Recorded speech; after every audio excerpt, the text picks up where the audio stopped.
Bonjour à tous, j'espère que vous allez bien. Aujourd'hui, on va faire une vidéo un peu différente. On va parler du voyage en Polynésie française en last minute. Nous sommes actuellement en juillet, début juillet, quand on tourne cette vidéo. Et comme vous le savez certainement, la haute saison pour venir en Polynésie voyager, c'est juillet, août, septembre. Parce que c'est là où les périodes, il fait un climat plutôt sec, moins chaud, et ça correspond aux vacances scolaires.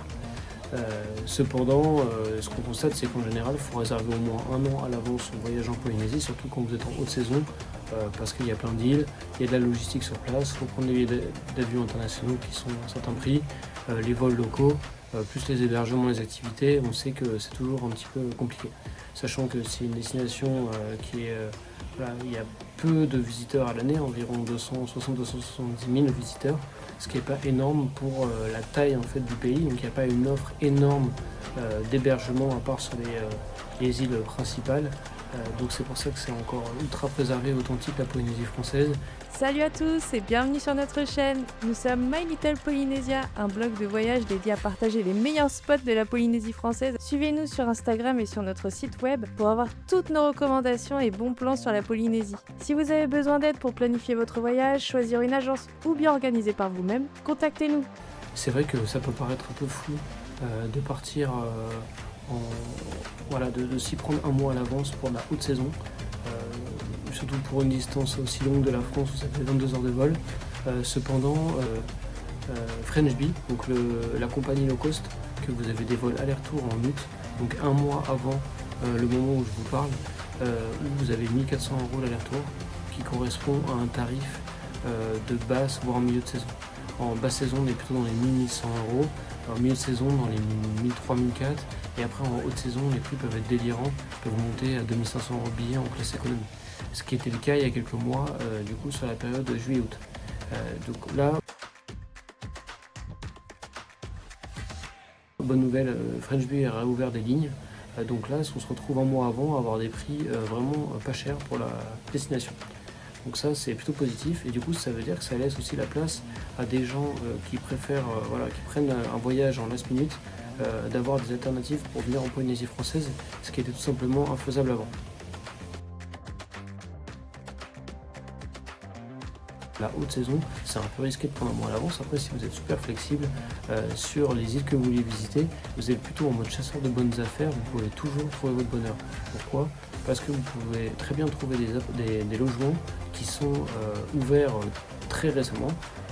Donc forcément, il faut qu'ils remplissent leur réservation. Et donc il y a pas mal d'hébergements, ou type Airbnb ou Booking, où ils se préparent, donc les propriétaires se préparent pour la haute saison, ça prend un petit peu de retard, etc. Donc ils ouvrent leur planning en mai-juin, et en fait ils se retrouvent avec des gens qui ont booké leur voyage 6 mois, 1 an à l'avance. Donc finalement, si vous arrivez à ce moment-là pour réserver, vous avez de la place encore. Donc ça c'est un premier point très positif. Et aussi, vous avez malheureusement des gens qui avaient prévu très longtemps leur voyage à l'avance, 1 an ou 2, c'est complètement normal. Sauf que finalement, au moment de partir, il y a un problème familial ou un empêchement. Souvent, c'est des destinations lune de miel au couple. Vous pouvez très bien avoir des gens qui se séparent ou autres. Donc malheureusement, il y a des offres un peu en last minute qui reviennent. Donc ça, c'est aussi un point à noter.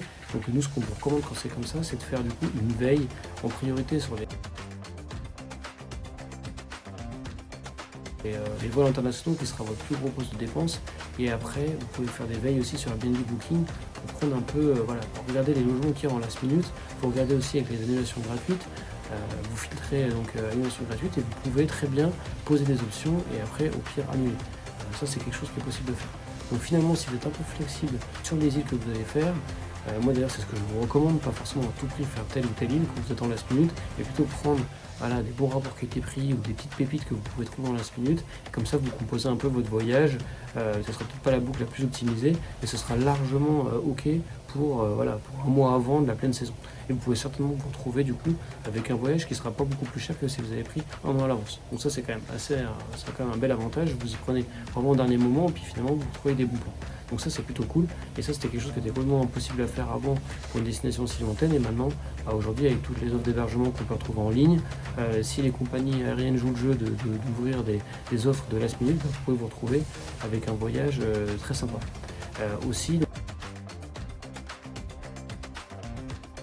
Donc après les compagnies locales, vous allez avoir du coup Air Tahiti et Air Moana. Vous pouvez aussi avoir des vols donc en last minute, peut-être pas forcément les moins chers, mais vous allez trouver, surtout si vous êtes resté sur l'archipel de la Société, c'est des îles qui sont toutes à 1 heure de Tahiti, donc c'est pas très loin, donc ça va jamais être des sommes incroyables pour des vols locaux.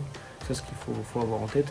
Après aussi, vous avez l'option Apetei Express qui est le ferry inter-île, et ça du coup c'est un tarif fixe, vous prenez un pass 1 mois, même si vous restez 2 semaines c'est pas grave, et du coup c'est 200 € à peu près, et puis après vous naviguez de ferry d'île en île. Alors là il faut être un peu flexible parce que parfois vous allez avoir des annulations de dernière minute, donc ça c'est un peu chiant, mais bon après ça dépend des conditions climatiques. Donc soit vous avez l'avion, ou soit vous avez le bateau ferry local. Mais du coup, les îles qu'on vous recommande déjà de faire quand vous êtes en last minute, en priorité, c'est Tahiti, Moorea, Bora Bora. Là déjà, sur ces 3 îles-là, vous pouvez facilement faire 5 jours par île. Donc là, si vous faites un voyage, vous avez prévu, la moyenne c'est à peu près 20 jours, déjà vous avez 15 jours de couvert sur 20 jours.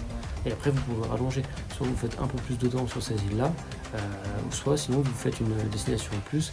Par exemple, Raiatea, Tara, c'est 2 îles qui sont à côté, c'est magnifique, c'est super authentique, il y a plein de randos, il y a tout le côté culturel de la Polynésie, des vaniraies, des fermes perlières, donc c'est assez incroyable que ça vous ne verrez pas trop finalement à Moorea, Tahiti et Bora. Donc ça c'est un bon relais, et souvent malheureusement c'est des îles Raiatea qui sont moins connues en fait que des îles comme Wainé, Mopiti par exemple, et du coup les gens pensent pas forcément aller sur ces îles là, mais c'est une super alternative.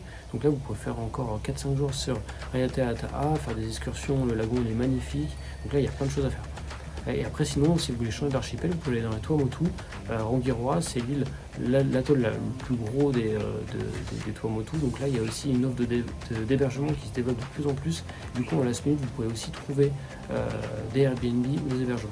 Donc ça, c'est quand même un point à prendre si vous voulez changer d'archipel. Donc après, plus vous allez complexifier votre voyage, plus c'est sûr que du last minute ça va être plus compliqué à mettre en place. Donc si vous voulez vraiment, si vous avez vos idées en tête, vous faire telle ou telle île, vaut mieux repousser sur l'année prochaine, vous y prenez 1 an à l'avance et là vous n'aurez pas de problème. Mais si par contre vous avez, tout le monde n'a pas la chance de pouvoir caler ses congés avec son travail 1 an à l'avance, donc ça, dites-vous qu'il y a quand même une possibilité pour les gens qui ont moins de visibilité sur le long terme. Faites une croisière à la cabine. Et ça, du coup, il y a une compagnie qui s'appelle Dolino Charter qui fait ça, qui propose des dates fixes à la cabine. Et du coup, ils ont quand même une flotte de bateaux qui est super importante. Du coup, dès qu'il y a un bateau un catamaran qui est full, en fait, ils rouvrent un autre catamaran. Donc, c'est les catamarans, en général, c'est pour 12 passagers, donc 6 cabines doubles. Et du coup, dès qu'un bateau est plein, hop, ils rouvrent un nouveau bateau, jusqu'à un certain point. Mais du coup, ça peut être aussi une option. Si vous n'avez pas forcément d'hébergement sur les îles, vous pouvez très bien vous faire minimum ces 5 jours jusqu'à 10-12 jours. Et donc là, c'est une autre alternative. Et en plus, en last minute, c'est pareil, vous pouvez avoir des réducs, moins 15, moins 20%. Et en plus, nous, on a un code parrainage avec cette société. C'est la seule société qui fait des croisières à la cabine en Polynésie. Et du coup, on a 5% supplémentaires. Vous pouvez avoir 20% jusqu'à, ça peut arriver des 25%, mais c'est vraiment du last minute. Mais du coup, déjà des 20% sur des croisières comme ça. Et du coup, vous êtes sur le bateau, donc vous êtes logé. Vous avez entrée, matin, midi, soir pour les repas.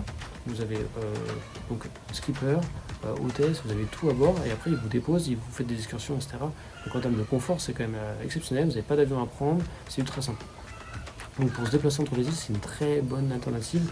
Et du coup, c'est pareil, si vous y prenez 1 mois à l'avance et qu'il y a encore de la disponibilité sur un bateau, clairement la compagnie elle préfère baisser le prix au max et d'avoir 2 personnes en plus que de partir avec une cabine qui est vide. Donc ça, c'est une certitude qu'ils vont vous mettre des bonnes réductions en last minute. J'organise de mon voyage seul ou par agence en last minute. Alors, ce qu'il faut savoir, c'est que il y a des 2 cas.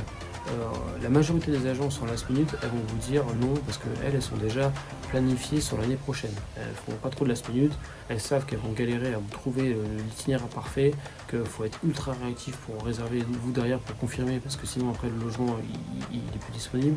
Donc pour elles c'est beaucoup de travail pour ne pas être sûr et être un peu comme ça au pied levé, donc c'est un peu compliqué. Sachant que la majorité des compagnies, des agences locales, même des agences ailleurs, vont travailler avec les 2 compagnies de vol, donc Air Tahiti Nuit, la compagnie Local Premium et Air France.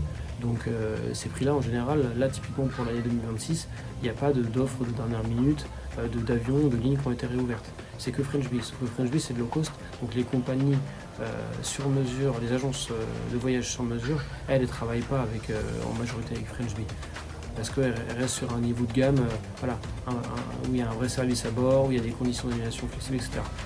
Donc ça, c'est aussi un autre point. Donc, typiquement, vous pouvez très bien aussi passer par agence de voyage pour tout vous organiser le voyage, sauf les vols internationaux, parce que vous, du coup, vous aurez regardé, vous aurez fait votre petite veille, et vous aurez vu sur French Bee que vous avez vos vols à 1 400 € aller-retour.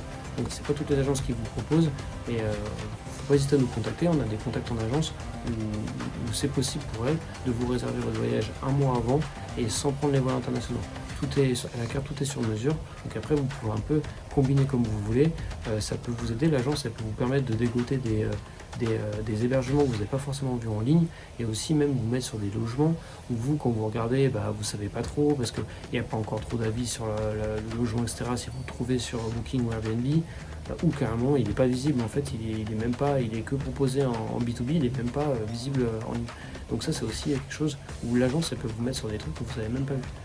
Et en plus, là, elle va vous faciliter sur d'autres choses, comme les locations de voitures, comme voilà, tous les vols intérieurs où les agences vont avoir des prix que vous n'allez pas avoir. Pareil, les hébergements, des activités, elles vont avoir peut-être 20% de remise. Donc ça, c'est aussi pour ça, finalement, si vous prenez votre partie, par exemple votre vol international de votre côté, après le reste, votre voyage, il sera pas forcément plus cher en passant par agence. C'est toujours la même chose. L'agence, elle centralise, on va dire, elle a plein de partenaires, elle centralise, et du coup, elle a des prix de gros, des prix négociés. Donc derrière, après, elle vous réimpacte une petite partie parce qu'elle a passé du temps à faire ça, et puis elle bloque le voyage. Donc c'est là où elle apporte de la valeur, elle vous apporte du conseil et de la valeur, mais ça peut être intéressant pour vous. Et finalement, quand vous êtes sur du last minute un mois avant, et vous avez pour budget peut-être environ 5 000 €, c'est la moyenne pour 3 semaines, avec les vols inclus, donc 5 000 € par personne, vous êtes à 2, vous avez 10 000 €, que vous passez, que vous fassiez tout organiser et à pas trop savoir, et vous payez 10 000 à 2, ou finalement vous en sortez, vous payez 10 500 €, finalement quand on part en Polynésie, le prix n'est pas forcément le premier argument. Le but, c'est de faire un beau voyage, qui soit bien organisé, et que vous n'ayez pas de mauvaise surprise.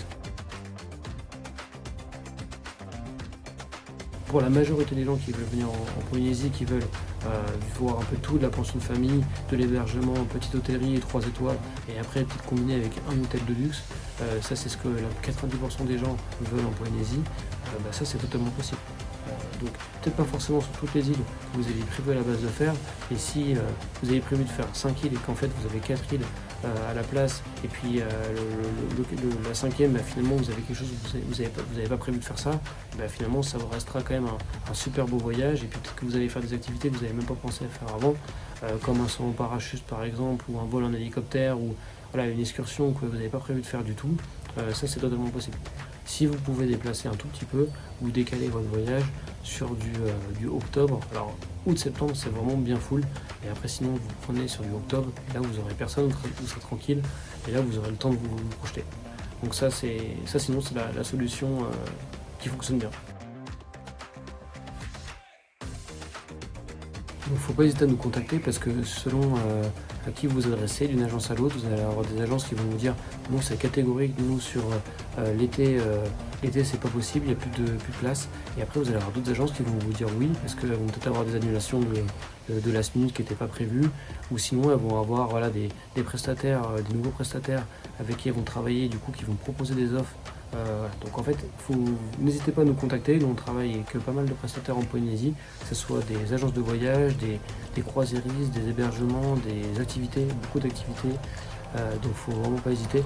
On essaiera, vous nous écrivez par mail à mylittlepolynesia@gmail.com, et on fera tout, de toute façon on répond à tout le monde pour savoir s'il y a encore de la place, ce qui est possible de faire ou pas, et vous trouver des alternatives. Et en général on arrive à trouver, donc si vous aussi voulez rechercher des informations de votre côté, on a notre blog de voyage mylittlepolynesia.com. nos vidéos YouTube, notre compte Instagram où on publie toutes nos expériences qu'on a testées, hébergement et activités, et aussi nos groupes Facebook, notamment les voyages en Polynésie. On se voit bientôt en Polynésie et on espère que vous allez passer un super voyage. À bientôt Nana.